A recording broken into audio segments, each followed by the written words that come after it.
हो, लाइक आप कोई मतलब एक ऐसी चीज, एक रिसोर्सेज आप जो बाय कर रहे हो अपने बिजनेस को स्मूथली रन करने के लिए, वो आपके बिजनेस की क्या होती है, एसेट्स। मतलब वो रीसेल पर्पस के लिए आप बाय नहीं कर रहे। एसेट की हमें डेफिनेशन में क्या पढ़ा था, मीनिंग में कि अगर वो रीसेल पर्पस के लिए आप बाय नहीं कर रहे तो हम उसको फिर क्या बोलते हैं, एसेट, जो आपकी बिजनेस के रिसोर्सेज है। बट अगर आप रीसेल पर्पस के लिए बाय कर रहे हो तो वो हो जाएंगी गुड्स। एंड अगर इसी एग्जांपल में को मैं कंटिन्यू करूं कि मेरा इलेक्ट्रिकल गुड्स का बिजनेस है, electrical goods like AC fans वगैरह मुझे मिलते हैं, ठीक है।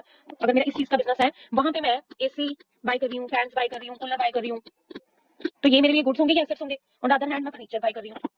अब देखो, अब दोनों में डिफरेंस देखो। यहाँ पे मेरा बिजनेस था फर्नीचर का, तो फर्नीचर मेरे लिए गुड्स थी क्योंकि मैं फर्नीचर में डील कर रही हूँ, ठीक है। बट एसी और फैन मेरे क्या हो गए, एसेट्स हो गए, क्योंकि वो मेरे बिजनेस के रिसोर्सेज हैं, उनको मैं रीसेल पर्पस के लिए बाय नहीं कर रही। बट अगर वही मेरा इलेक्ट्रिकल गुड्स का काम है, तो वहां पे अगर मैं इलेक्ट्रिकल आइटम्स बाय कर रही हूँ तो वो मेरे लिए क्या हो जाएंगी, गुड्स हो जाएंगी। वहां पे वही इलेक्ट्रिकल आइटम्स हमारी क्या थी, एसेट्स थी। यहाँ पे वही इलेक्ट्रिकल आइटम्स मेरी क्या हो गई, गुड्स हो गई। क्यों? क्योंकि I am dealing in electrical goods. मैं जो ये एसी फैंस कूलर्स बाय कर रही हूँ, ये मैं रीसेल पर्पस के लिए बाय कर रही हूँ, ठीक है। तो ये मेरी हो गई गुड्स। और अगर मैं फर्नीचर बाय कर रही हूँ, इट मींस ये मेरे रिसोर्सेज हैं, इनको मैं रीसेल पर्पस के लिए बाय नहीं कर रही, तो ये मेरी हो गई एसेट, ठीक है। और अगर इनमें से आप कोई भी एसी अपने इंस्टॉल करवा लेते हो, वो आपकी एसेट बन जाएगी, ठीक है। बट अगर आप नॉर्मली आप इन नॉर्मल